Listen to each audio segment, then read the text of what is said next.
마음 독서, 마음으로 읽는 책, 마음을 읽는 책, 장길섭 즈음. 나는 책을 안 읽는 사람이었습니다. 어린 시절에 책을 가까이 할 기회가 없었어요. 초등학교 2학년 때 책이라는 걸 봤는데 만화책이었죠. 그러다 4, 5학년쯤 되었을 때 우리 면회 지서장 자리에 부임한 분이 지서에 도서문고를 만들면서 책을 빌려주기 시작했습니다. 그때 이순신과 에딘슨 위인전을 읽었어요. 그전엔 지서를 좀 무서워했는데 책을 빌려주기 시작한 다음부터는 겁내지 않게 되었죠. 이후 책을 다시 만나게 된 건 신학교 가서입니다. 행복했죠. 특히 기숙사에서 공부할 때는 책에 머리를 박고 정신없이 읽었습니다. 저녁에 읽기 시작해 새벽이 밝아올 무렵 책장을 덮곤 했으니까요. 꽃들에게 희망을도 그때 만난 책입니다. 가장 먼저 소개할 책으로 꽃들에게 희망을 선택했습니다. 꽃들에게 희망을 트리나폴로스, 삶의 또 다른 문이 열리다. 트리나폴로스는 조각가이자 공동체의 삶을 산 여성운동가입니다.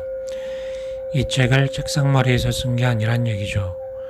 그는 어느 날 자기 운동에 자기 예술의 한계를 느끼고 넘어서기 위해 이 책을 쓴 것 같습니다. 그것도 누구나 이해할 수 있도록 동화로 말이죠.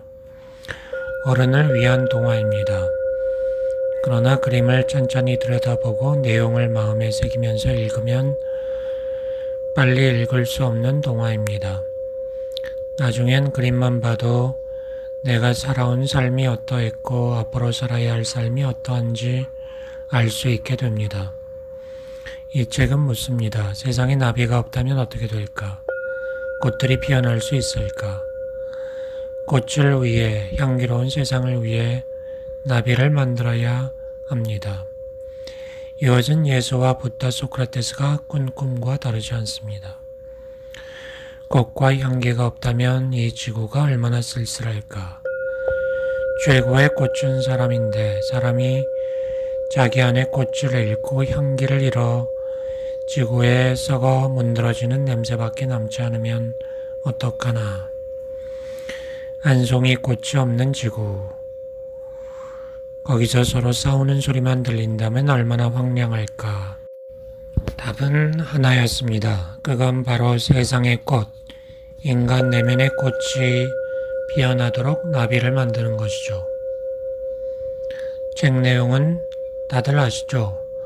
노랑애벌레와 검정애벌레가 등장합니다. 그들이 남의 얼굴과 몸통을 짓밟고 위로 올라가는 데서부터 이야기가 시작되죠.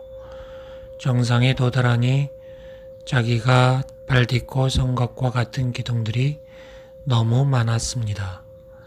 이제는 오르는 게 문제가 아니라 거기서 버티는 게 생애 과제가 된 것이죠.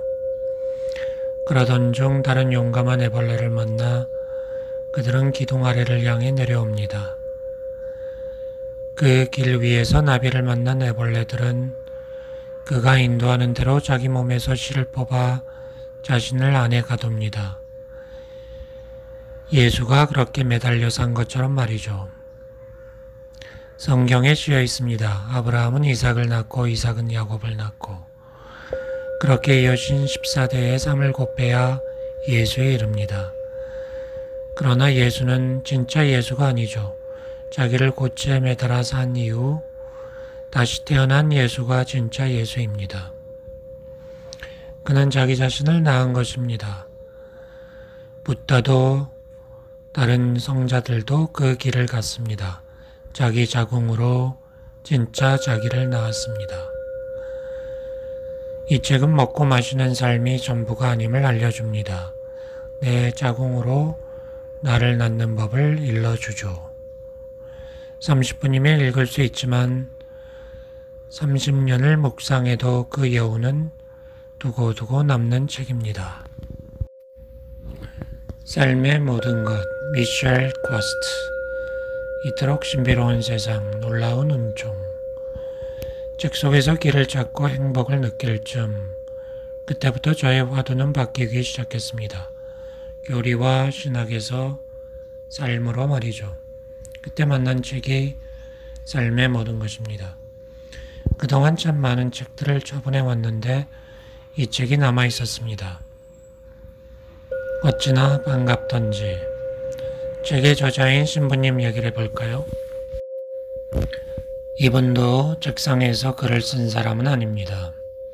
이 신부님이 쓴 글은 노동자의 삶과 그들이 겪는 문제에 관여하면서 기도하고 묵상하는 가운데 나온 것이라는 얘기죠.